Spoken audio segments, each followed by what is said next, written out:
Hi, Dolores. Thank you so much for joining us in Denmark. We're excited to talk to you today. Oh, it's an absolute pleasure. You know, I've been to Denmark a couple of times recently, and I'm very proud of all of you in Denmark and everything you're doing. You're leading the way in the world. Pleasure Oh, to be on. thank you. And Wow. thank you to Jan from JFK who introduced us. And I was so excited when I got the text message. I was like, yeah, because you are my hero. And I have a, Oh, thank you. no, but you are, and I have a group of 1,000 living men and women, we call it. And I want to show you later on. To a lot of people, you are truly like the, yeah, sublime. Oh, that's so lovely, actually. And I've reclaimed my live life claim as well. So I'm a living woman as well. Oh, tell me more about that, please. Great. Well, I suppose the solution for a lot of things going on, it rests in the rule of law, you know, that one man and one woman can harm. Well, first of all, act in honor, do no harm.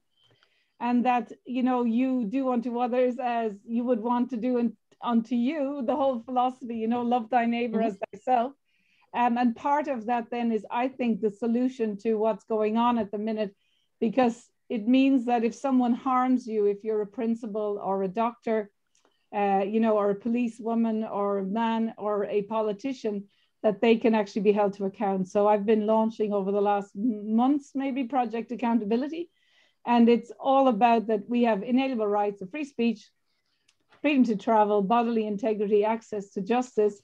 And then if those inalienable freedoms and rights are infringed, they are done by one man or one woman.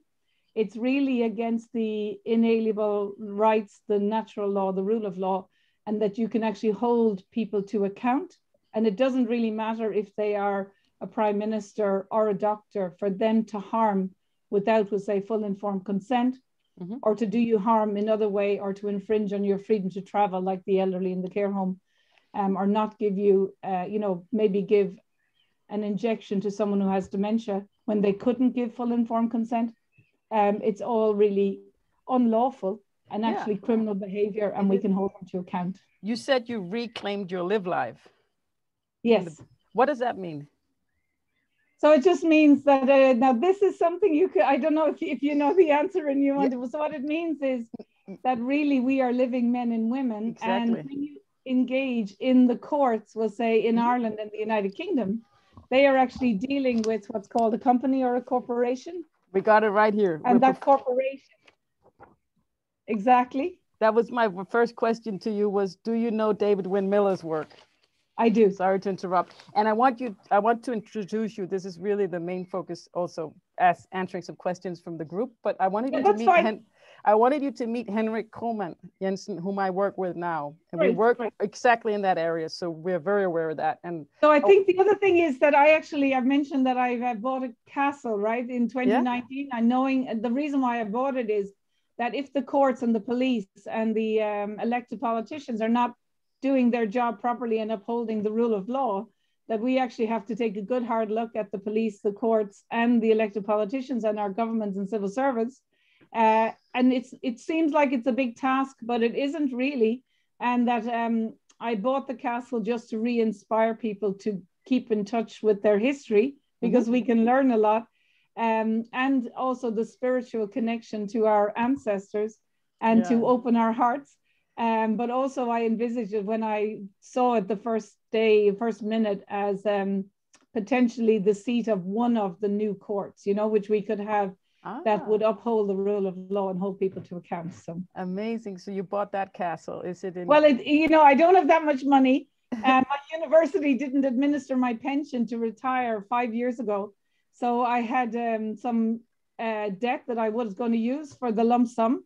So I had to cash the entire pension in to pay off a debt, because I thought I would get the lump sum. So I had some money and no pension. So I then invested that money in the castle, but it needs over €1 million to renovate.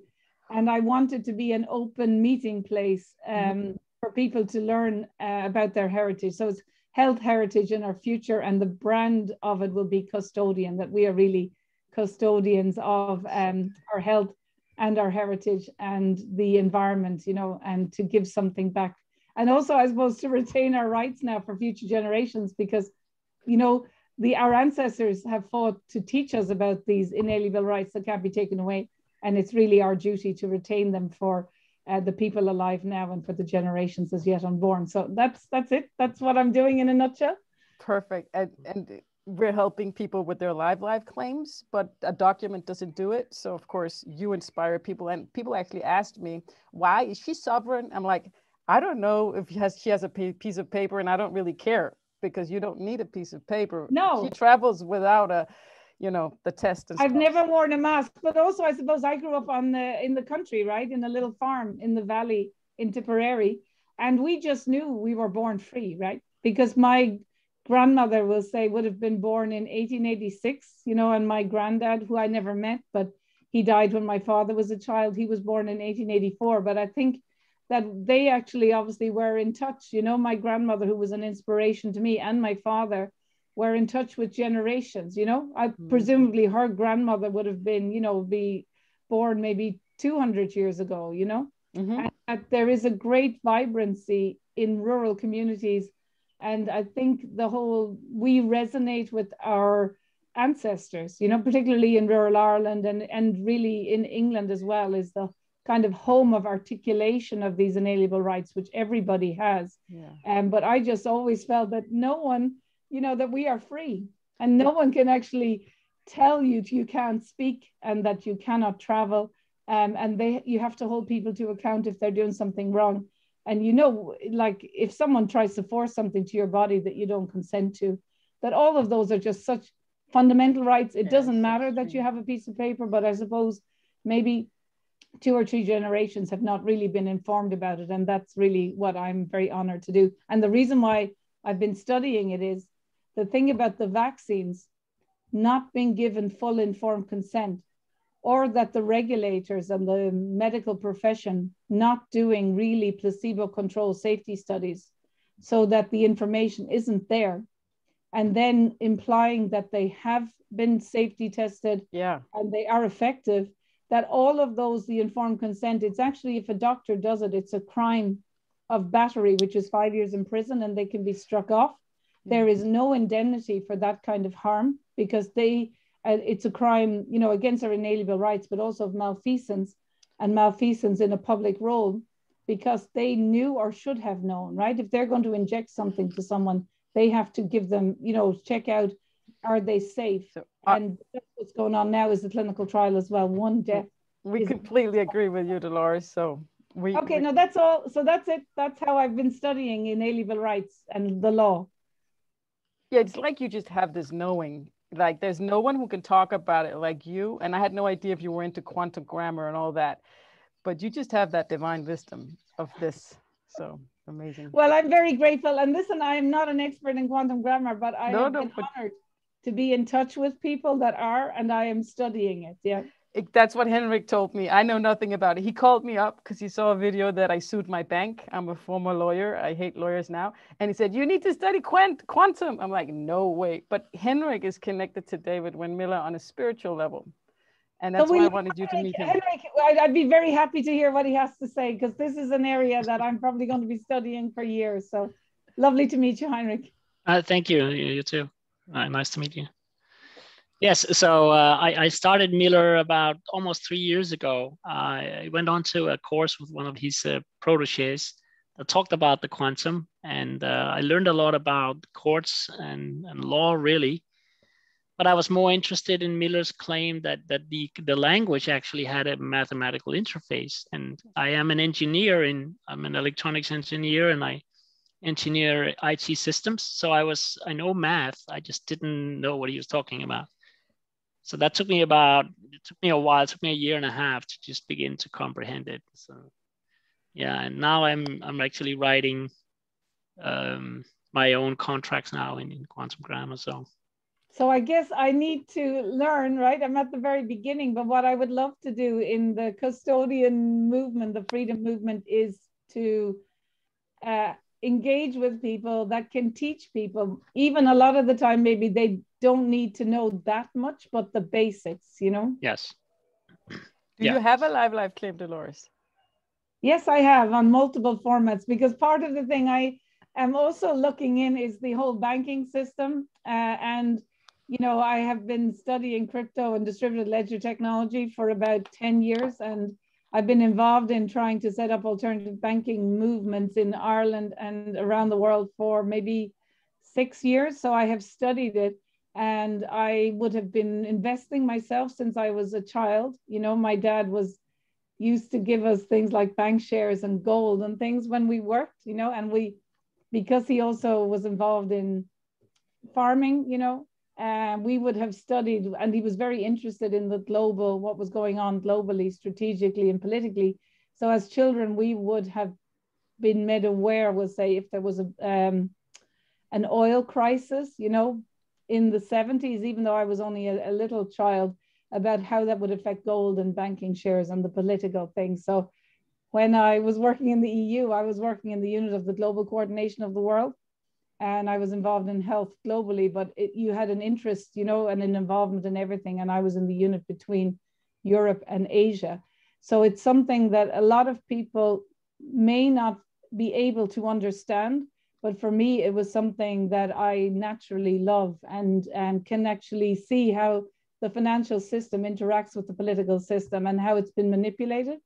And then when you look at the pharmaceutical industry, the issues around vaccines, reduced life expectancy, pensions, and what's going on now with the financial, this is really, the COVID-19 is actually the 8th pandemic in 20 years. And there are financial, really what's going on is the political non-accountability, the issues in the courts and the police and the whole financial thing. So that I would really like to empower people to have the confidence to engage with the proper rule of law and also to protect themselves financially. And what I would think is what we have to do is that if I do something myself, that I can then engage with people who know more than I do, but also walk them through so it's not frightening and overwhelming. So can I ask you, you say when you hold them accountable and you approach them, what is your approach? You use the common law in the US, in the UK, or do you use United States codes, or what kind of? Well, it's very straightforward. It's on a notice of liability, so that I would be writing the minimum amount of words. Now, I have to say that I have been working with maybe 6 or 10 people or more, of which maybe 4 of them would know much more than I know, but I know enough to know this is the way to go. And then they would draft the letters. I would give them the sense of what I want. So it might be when you're writing to a coroner, you would say, use their first name. You know, you are a coroner under the whatever 1999 Coroner Act or whatever. How many deaths, how many people have died from COVID-19?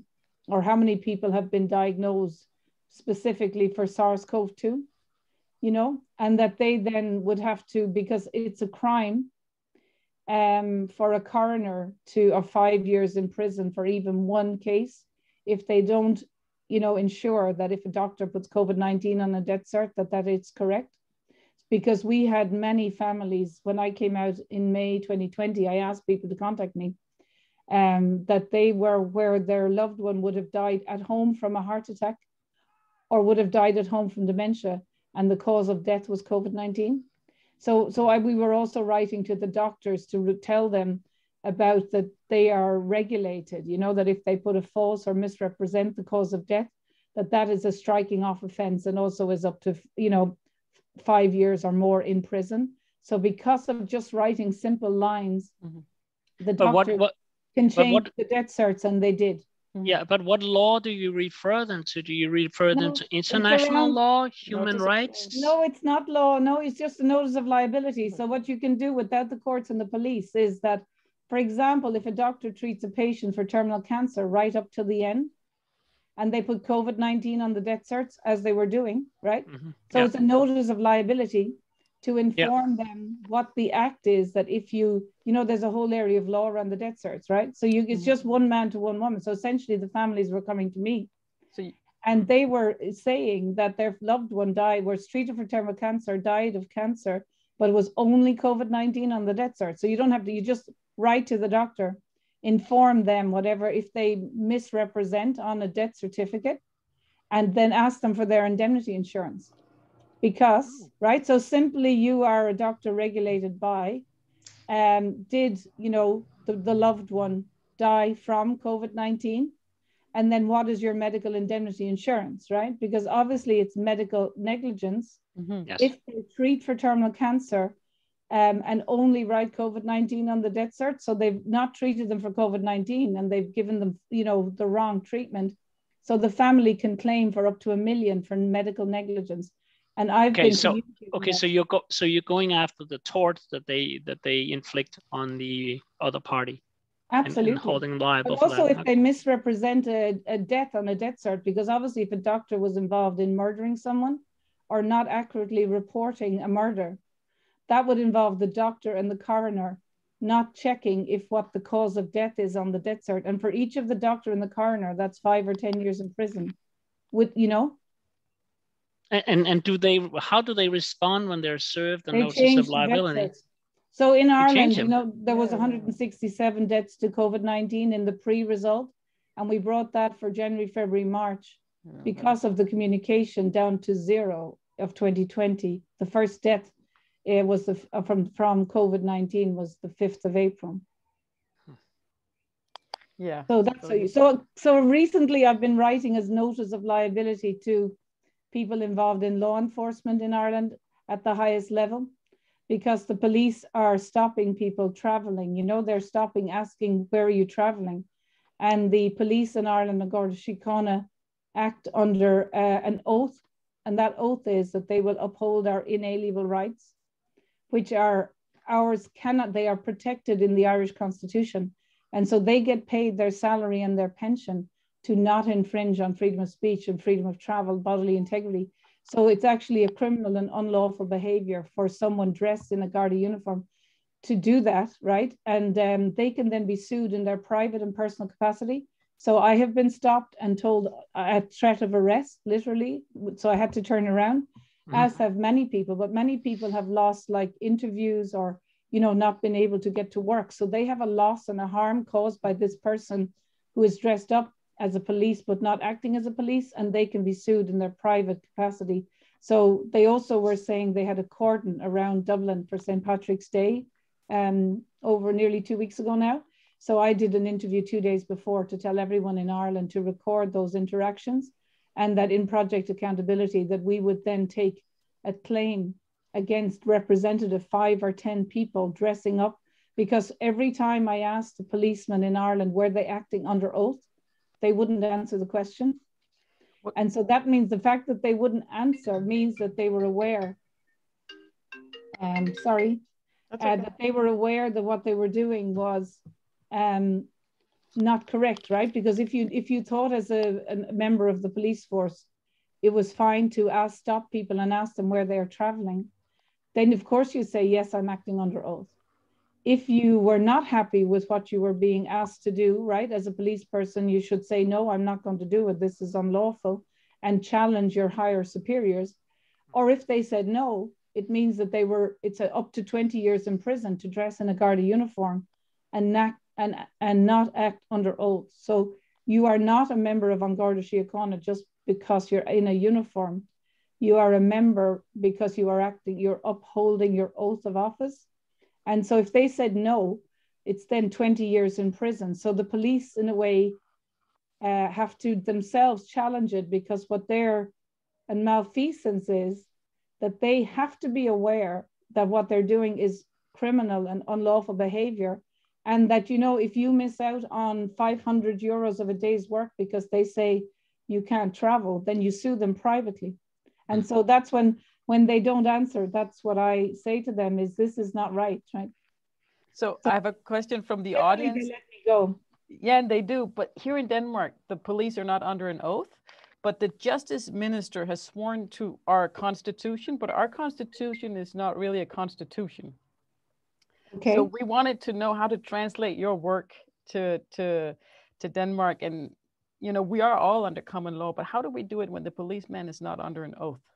So I suppose that's why it's not as difficult, you know, because part of, like you said, you're a lawyer, right? To learn this only really takes 2 minutes. So we are all, right, irrespective of where you're born, we have these inalienable rights of freedom of speech, freedom of travel, bodily integrity, access to justice. So that we now have to look at the society, because it looks like what's going on now has been, they have been manipulating and removing us, you know, not informing us of our rights for maybe 100, 200 years or more. And we are probably the first generation that have access to the information and that we can connect to each other. Because even, you know, probably 50 years ago, the majority of people stayed in their own community, or at least within their own country. And even though they had a sense of what's going wrong, there was in society, you know, people were well respected, we'll say, if you were a lawyer, a teacher, a doctor. Whereas now we see that a lot of the time now, what these professionals are saying is not true and is not in our best interest and has been misrepresented. So as well, there are like 10 different communities around natural law. Mm-hmm. And as president of the World Freedom Alliance, right, the idea of the World Freedom Alliance is that we would not duplicate it, that if there are 5 or 6 communities of people in the world or experts, that we would gather them together and kind of in the free market, whatever works. Like, for example, there are amazing experts in Australia and people in Indonesia that really, I don't say I have all the answers, but I'm using what works in, I think the British Isles is really one of the main keys to getting out of this, because of our rule of law and that we have this inalienable sense of freedom. But then we will have to actually work with the countries that have Roman law, Napoleonic law, and figure it out together. So that's why in Ireland, I had a convention of about 40, 50 people who are experts in the rule of law, constitutional law, and we're going to have another one in a short period of time. We will work it out, and we're working very closely with everybody in the British Isles. If we can work it out for us, and then work with these leaders, you know, in Canada, South Africa, Indonesia, Australia, in America, then we together with you can work out a kind of, it could even be a one-page statement, you know. And the last thing I'll say, and then I'll let you both speak, is that what we've learned is that the United Nations Declaration of Rights and a lot of the things that the United Nations has been doing for 2 generations, and the EU Courts of Human Rights, is that they falsely teach people that you get these rights from their documents, and then they spend the rest of the time taking them away. Mm-hmm. And that is not, we need almost a declaration, you know. And my movement, as well as been the freedom movement, is around custodian, that we are custodians of the knowledge, and that we might have to do a custodian declaration together, you know, either through custodian or the World Freedom Alliance. And I am not afraid really of looking at the police in Ireland and the courts and the politicians. And, you know, in a lot of our countries, there are words like treason, you know, that if you're trying to assess what is going on. But of course, it turns out that if the police and the, you know, like we have one care home in Ireland that there were 51 residents, you know, no deaths in the previous 5 weeks, for example. And then in the 5 weeks after the injection, sadly, 26 out of 51 of those residents died, and there is no investigation. You know, the injection was still being given. So really, that one care home, and there are many others like it, are showing as a spotlight that our society, the medical profession, the police, the courts, and the politicians are not working for ordinary people. Because, you know, can you imagine if you were the remaining people in that home? And you'd say, wait a minute, all of, you know, half of my friends have died in the past few weeks and nobody is coming in. You could imagine going to bed every night wondering, are they just going to come in and inject something else? You know? So I think, you know, what we have to do is to take courage and look at what's going on. Yes, and all these medical experiments, I mean, they were even dealt with back in after Second World War. There's the Nuremberg codes that I know they're using now in Norway and Sweden against the politicians and the establishment there. So exactly. So the thing is, I suppose, why some of us have been getting pushback, because I actually, in my interviews in May 2020, because I was aware of what's going on for 20 years, the interviews I did in May on the High Wire with Del Bigtree and in Ireland was almost speaking to the future, you know, in 10 or 20 years when people would look back, so that they couldn't say they didn't know. Mm-hmm. So I was saying back then that they will come along and say that the only way to get out of this is an mRNA injection. And I was detailing and gave the papers that there was huge harm, adverse events, and death in the animal models, and in the when they injected them into humans in clinical trials, that there would be potentially huge increases in adverse events and death, and that wasn't the solution. And the solution was vitamin D, C, zinc, hydroxychloroquine, ivermectin, and other Nobel Prize winning drugs that were on the WHO essential medicines of the world. So the thing is, if you can say all that, that even though I knew I would be censored and have huge issues in my work and in society, but that, you know, in 2 years, 5 years, 10, 20, 30 years, when they look back, that if people take cases against the politicians, me and the hundreds, you know, maybe 100, 200 people that were speaking out, some earlier than me, like Nobel Prize winner Michael Levitt from January, February, March, Dr. Zelenko, you know, in February and March, that then when it would come to a court around treason or malfeasance in public office, contributory manslaughter, that they could be held to account, you know, because it was well known there was prevention and treatment. It is the duty of the prime ministers and presidents of the world to look after the welfare of their citizens, and that they took the personal responsibility, as did the media and the journalists, to not communicate that with the doctors and the regulators, and they have to be held to account for those decisions. And what I was saying in May 2020 as well is that I would do that. I would personally take the responsibility in any country or in Ireland, and if the prime ministers were not able to do it, they should resign, and someone who would take the responsibility to do more good than harm, you know. Wow. Good statement. Henrik, what do you have something for Dolores? I was thinking about what you said about the Irish Constitution, but I want to talk about whatever you want to talk about.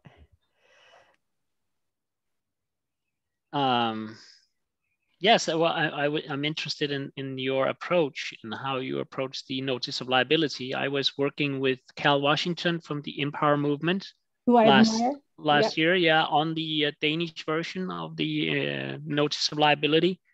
So yes, and I've had interactions with Cal myself too, because I was doing actually a court case here in Denmark, because me and my daughter, we were I'm alone with my daughter. She's 12.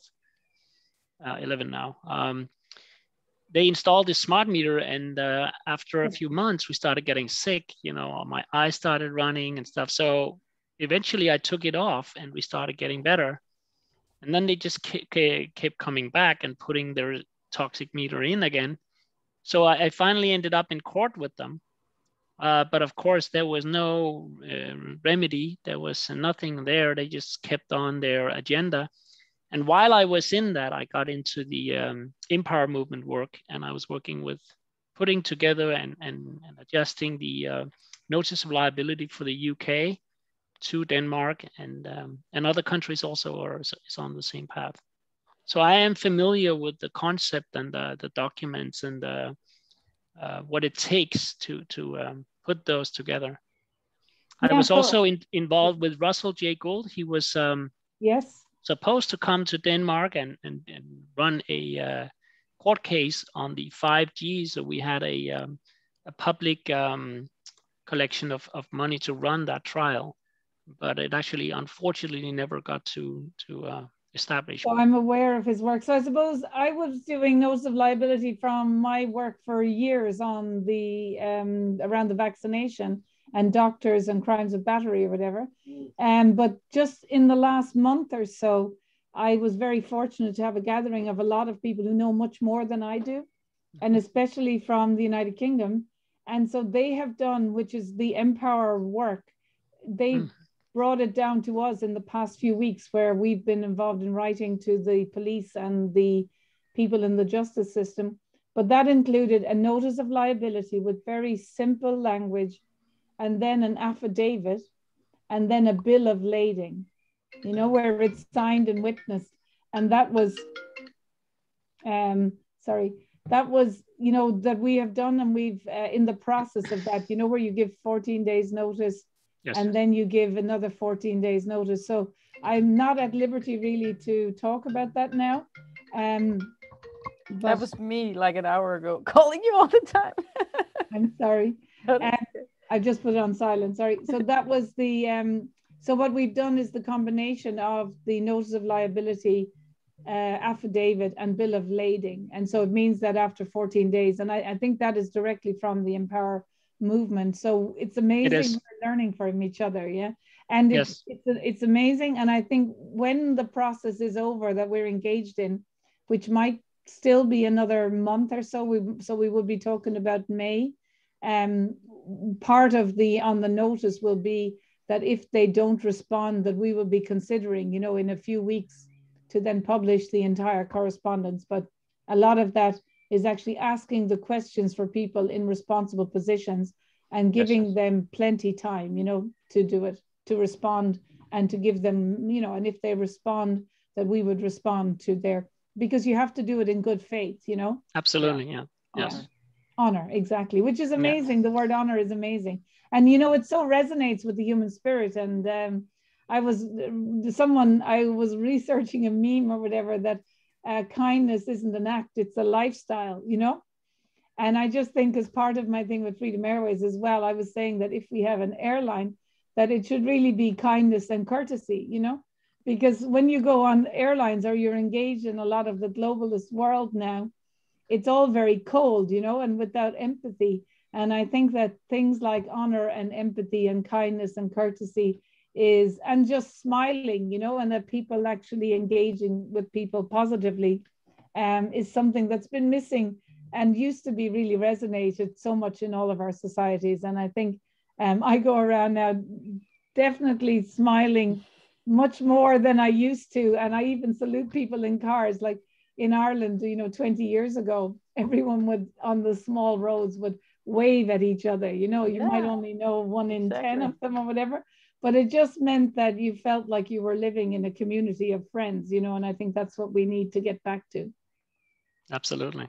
Yeah. Do you have more, Henrik, or should I take some?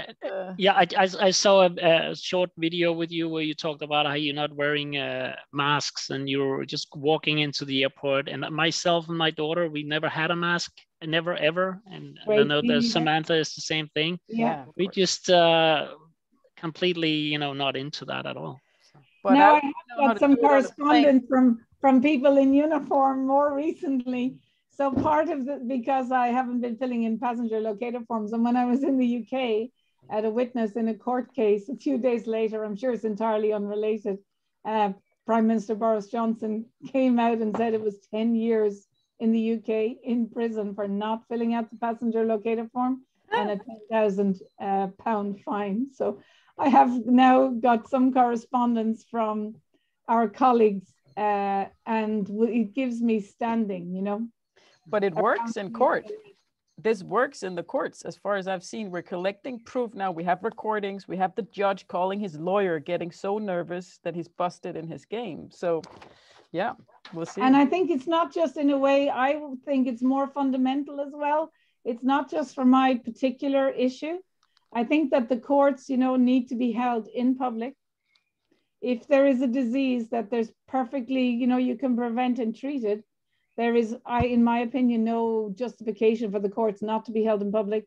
There's no justification for the parliaments to not be held where all of the members of parliament would go. There's no requirement for social distancing. What the non-provision of prevention and treatment and information means is that in our parliaments, you don't have the same robust debate. That and the courts are not been held in public. And I was going in as a counselor for someone who was handcuffs were put on them and arrested for asking the question to the someone dressed up as a police in Dublin, are you acting under oath, right? And then when we went into the criminal courts, we were threatened with, there was 6 witnesses or whatever, that we would be arrested. Wow. If we, this was in the rotunda of the criminal courts in Dublin, that we would be arrested if we stayed. But because I was going to be a counsellor, that even myself and the other person, everyone else left, there was about 6 people, they were, again, the policeman said, I am threatening to arrest you. So of course I said, okay, you know, this is like, and the courts were closed. They weren't allowing any member of the public in, or a rep. Now I'm not a lawyer, but I would, you know, would have been able to represent them. Especially this is around freedom of speech, freedom of travel, right? Just asking the question of the person dressed as a police officer, are you acting under oath? They are required to answer that. And the whole engagement was videoed. So it was very clear, very good video as well. And they were just walking along on the sidewalk. So of course I was saying to the police, you can't, you know, not the course, not in public. You can't put handcuffs on someone asking him. And you can't really deny people their legal representation. And then what was very interesting is about 40, that engagement was a very pleasant and polite, even though he was threatening me. But, you know, if you use the words, I am threatening to arrest you, that's actually a crime of battery, because he was getting ready to arrest me. And there's plenty of witnesses, right? So that's, you know, that's a crime. But also then about 40 police came into the rotunda of the criminal courts, right? All because they were threatening to arrest me and the other lady who was a doctor and the mother of the two people that were arrested for asking a question. And actually the second person said, we're in a car together, where are you bringing him? And then they handcuffed her as well. Wow, it's crazy. Yeah, all very polite and everything. So of course, you know, I didn't want to be arrested, and there was 40 police there in the rotunda of the criminal courts in Parkgate Street in Dublin. And of course, I haven't been threatened to be arrested before, but I just said to the police, you know, we're leaving, but we don't pay you, and society doesn't pay you and pay your pension to handcuff people asking you, are you acting under oath, where the courts are not open, there is no public, and you are denying representation for people that are under arrest. You know, this is, so I think what we need to do is actually to take courage and go, the police really are not acting as they should. They're not upholding their oaths. The courts are not being held in public, and they are not actually upholding our inalienable rights. And the politicians and the parliaments, there is no justification for them not to meet as normal, because if it is SARS-CoV-2, there's prevention and treatment. And so the courts and everything have to reopen. And I suppose if they don't reopen, we as a society then have to have a discussion on a really hard look on the courts and on the rule of law and the decisions of every aspect of the police and the judiciary. I mean, that is why Donald Trump went into office. He wanted to return the rule of law. I mean, clearly there is no rule of law. I am a first-hand knowledge of that myself. I went into the court. I did my own paperwork, and as everyone has a right to represent themselves, as long as they give notice for that. And but they just don't. The thing is, I suppose there is, you see, the thing about an understanding of the rule of law and our inalienable rights and freedoms is that there is a rule of law, right? And that, of course, what has been misrepresented over many years is that the jury was always, you know, should be 12 of your peers plus a convener. Exactly. And actually, there is really no such thing in the rule of law as a judge the way it's done now. And it's misrepresented the common law, that really it is the jury of 12 would just be convened. It could meet in a timely manner anywhere. And then you have prisons associated with that, right, in a society. And you may not be aware, but there are training of police, a new police force in the United Kingdom.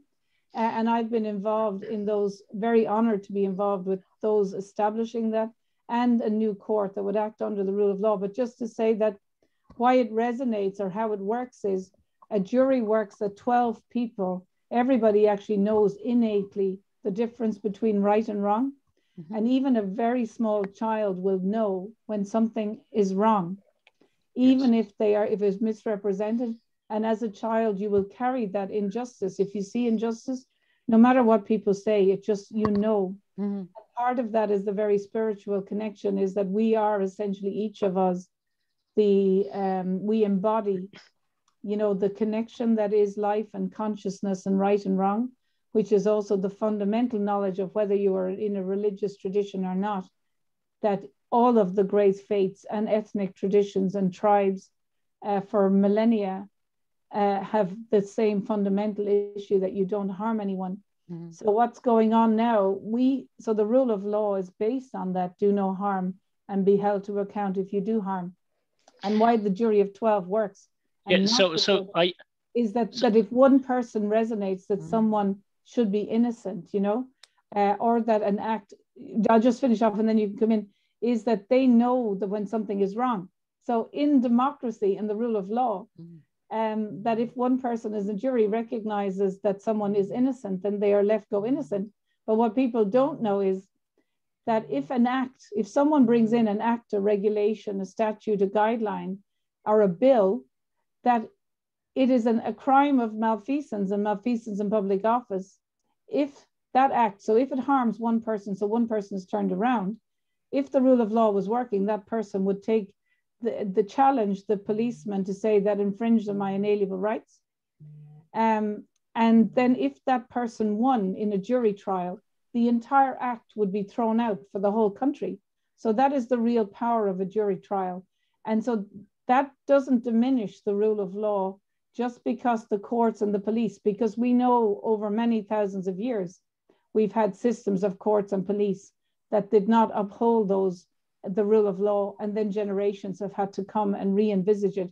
So just because they are acting unlawfully, the rule of law is always there. So that's why we have to look at the police and the courts and redo it. You know what I mean? And it's yes, I do. Yeah. I was working with the common law court in the UK, and we formed a council here in Denmark, the Common Law Court Council, and I was working with John Smith. I don't know if you're familiar with him. I'm working with John Smith myself. Yeah. Okay.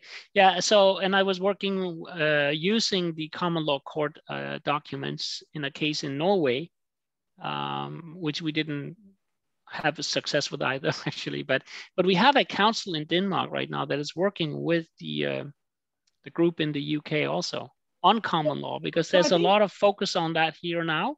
Absolutely. So what we can't do is mix up what's working, because, you know, if the police are doing things in Ireland that are unlawful, and if the courts are closed and they should be held in public, and if the judges that are currently in place are putting out judgments that don't uphold our inalienable rights, that just because we're in a transition now, it's more that actually what's going on now is a realization that before, individual families or individual people were having decisions that were actually did not resonate and were in fact incorrect. And because now in the past year, we've seen that the entire system is actually working against ordinary men and women, and that police are going around infringing or hitting people or challenging peaceful protesters, you know, or, you know, the media are trying to represent peaceful acts as if they're not peaceful, that's all a misrepresentation and a denial of the truth and people's rights. And so we have to really, like they've done in other, you know, centuries past, is actually define an oath that the police and the judges may have to do when they come, you know, in front of living men and women, that maybe for them to get their salaries and their pensions, they would have to say, my name is Judge whatever, and I am here as a judge today, really and we need to go back to jury trials to say the jury will maybe make the decision, but I will ensure, and I am paid and get a pension to uphold your inalienable rights and freedoms. Do you know Alphonse's work? No, no, I don't think so. I'll send a link to him, because that's what he does. He's about due process, and he's from Pennsylvania, but I'll send you a link to him. Yeah. And, you know, in the World Freedom Alliance, we did have a meeting about 10 days ago now. We wanted to have a meeting, which was not successful, but we'll do it again. It's to try and link all of the tribunals in the world and the experts in the common law, and so that they can talk to each other, and that if different countries want to look at different systems, that at least if there's 15 different systems in different regions, that it's really our role to showcase what is available in Canada or in Africa or whatever, and then to try and learn from each other. And of course, there are a number of tribunals that would be the equivalent of the Nuremberg. And what I would love to do is to just facilitate them. And in the World Freedom Alliance, we have the pillar for doctors and scientists and the lawyers and the innovators and, you know, the psychologists, whistleblowers around the world, that we would be honored to exchange the information as well, or to just put people in touch with each other. And I'm involved, I'm very honored every week in a lot of the main networks in the world to just exchange information, which is great, you know. It's so great to connect with you, Dolores. Thank you. Thank you so much. It's great. Now, I might have to have another little interview again in about 10 minutes or so, but I do have, if you want to ask me any questions or whatever, I have another little time. Yeah, let me just see if I can share my screen. I promised to share with you this little group that I have, or it's 1,000 living men and women now. Wonderful. They want, this is how excited, it's in Danish, but they're like, they feel the same. Oh, she's my hero. It's all in Danish. That's lovely. Oh, I'm and so she said, grateful. Say hi, say hi. Yeah. Grateful. So I didn't get to all the questions, but a lot of it you answer in other interviews. So this was just to connect and tell you the work that we do, lawful work, not legalese. Absolutely. And that we're aware of that you have known your whole life. I found out about it recently, and I got in touch with Henrik, and it's taking off really fast now. We're helping people make their live claims, but also understanding it so they don't think they can just buy the documents and trying it out in court. Trying it out. And you know, I do have a question for you and your group is what's missing is, so really the rule of law, you know, is a different system really. It's like a shell or whatever. But I think what's missing is that we need a banking system that is in the, I prefer to say maybe rule of law, you know, which is natural law, common law, and that banking system would respect our inalienable rights and we could hold people to account. And the connection between that banking system, the banks, and distributed ledger technology, which is fundamental to this, and privacy, you know, because inalienable rights of privacy is very important. So I've been honored to be looking up the various mechanisms of doing business, because part of the thing is that whatever I would do, you know, or recommend or talk about, I feel I should really have done it myself. And I think what's missing is there is the crypto world, but the connection for companies between the crypto world and the fiat currency world, it's not so straightforward. So if anyone wants to, you know, educate me. It's quite funny. We were just working on a landing page for exactly that just before the interview, on how to secure your money so that the government can't touch it, and you can put it in crypto or in gold. Exactly, because you're under their jurisdiction. You're a debtor and a legal person if you use their monopoly money. So we were just into that. Exactly. And I think, you know, I'm very honored to be in touch with the crypto distributed ledger technology people who know much more. I've been studying it for maybe over, you know, 7 or 8 years, and I do understand it. But the thing is, it is quite tricky. The other idea is as well, what's needed is an exchange. And a more, you know, there are so many exchanges for different cryptocurrencies. There's quite a lot of work in just enrolling on the exchanges to get access to certain currencies, crypto coins. And that is quite tricky. What the analogy I use is like trying to set up, you know, a software program to run a business maybe 25 years ago was quite tedious. And now it's automated where you just turn it on or turn it off. So what's needed is an exchange between crypto and make it easier for people to get into crypto, and then the rule of law that will defend businesses from the misrepresentation often associated with the governments. And then the last thing, you know, Mads Pavik is one of my heroes, and I'm very honored to be working with them in the World Freedom Alliance from Denmark.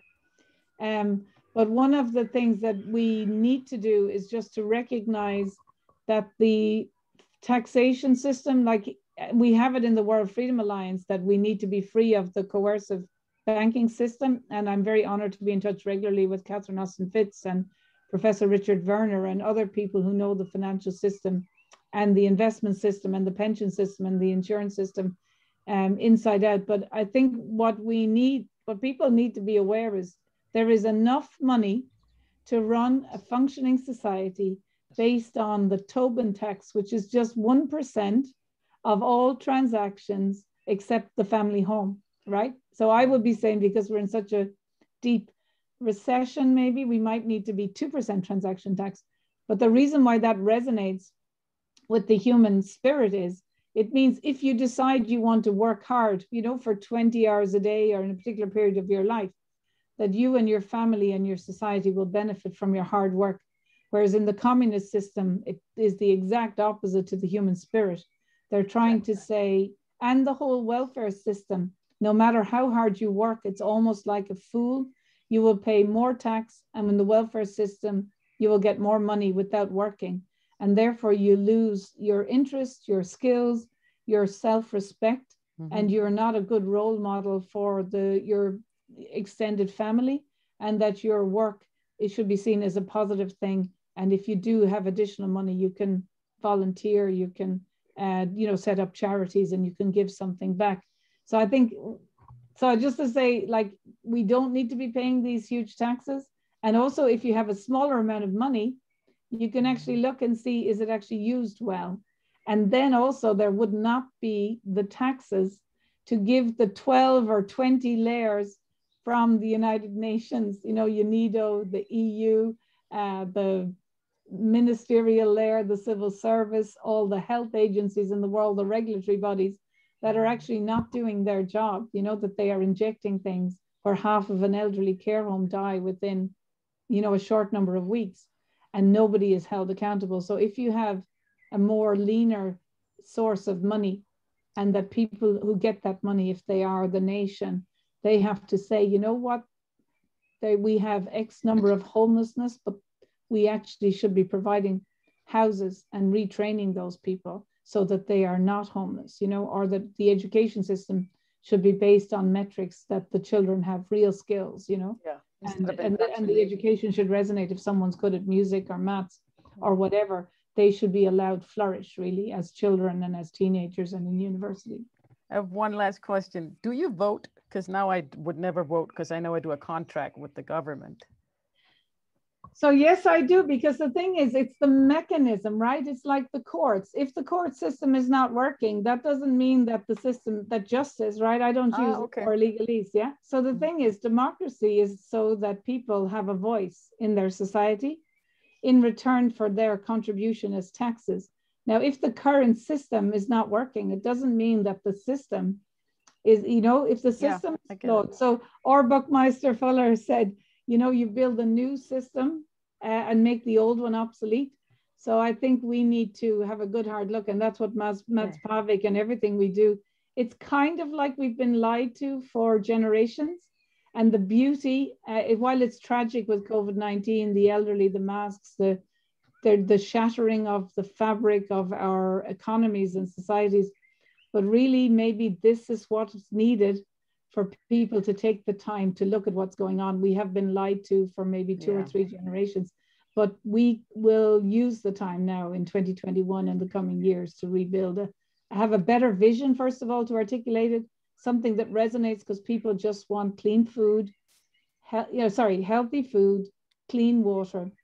If they're interacting with a healthcare professional, that it means they have less symptoms, and that if they are told that volunteering or good food or de-stressing activities or joining a choir or volunteering, or maybe a system where you would look at the vitamins and your nutrition status and supplements first, to keep you healthy. That's all people want. It's very easy to live in a village or a street that actually resonates with people. Yes, and actually I'm working with a group of people, as you can see above my head here, that says Holy Land, and that's exactly what we're doing there. We're approaching this whole thing as in a holistic way on taking care of yourself, educate yourself, and we are gathering. And I know that my friends there in Holy Land has been trying to get a hold of you too.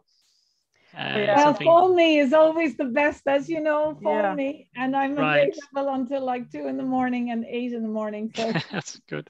Sounds okay, good. so we have it on record. I can give your number to Live the Impossible, the podcast. They also had Cal Washington on. Yes, absolutely. Oh my God, I would be honored. Yeah, because I have been involved in some of the conferences that he's associated with. So there's a lot going on just in the last few weeks. I've been looking, doing a lot of data analysis as well, trying to figure out what's going on in Ireland. So I'm hoping in the very short weeks I will have more time. I hate to cut you off, Dolores, but me and Henrik actually have a webinar running starting 3 minutes ago. Well, that's all right. They would love to meet you and come in and. Absolutely. So listen, no, I know I have another interview in another country now that I do every Wednesday evening, so I'm going to have to just pop off if that's all right, and we can do it another time. Yes, absolutely. Big hug from Denmark. Yes, so honored to meet you. So honored for me too. Thank you so much, everyone. Thank you. You're welcome. Bye-bye. Have a good evening. Hey, everybody. Sorry that we're running a little late. I'm going to move inside. Hej alle sammen. Hej. Vi lukker lige alle ind. Beklager, vi lige blev lidt forsinket. Dolores. Jeg skal altså lige ind, hvor der er noget lys. Det hele blev rykket lidt. Henrik, gå i gang med at snakke om noget intelligent, mens jeg lige rykker mig. Du er co-host, du kan lukke folk ind og mute dem. Ja, men kan jeg lukke dem ind? Nå, okay, det var ikke det. Ja. Så, perfekt. Guys, giv os lige 5 minutter, så er vi klar. Ja, vi er lige kommet ud af kaldet med Dolores, så vi er stadigvæk lige i omstilling her. Så ja, beklager, men det løb lidt ud, fordi det blev startet lidt forsinket. Men, ja, og så blev det mørkt. og så blev det mørkt. Så sad jeg i mørke hele interviewet. Ja, det er præcis. Jeg tager lige noget lys her.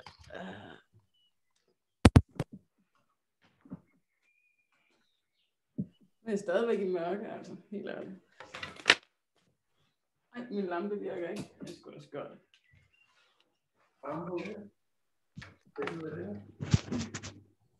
Jeg må lige finde ud af, hvor jeg kan sætte mig.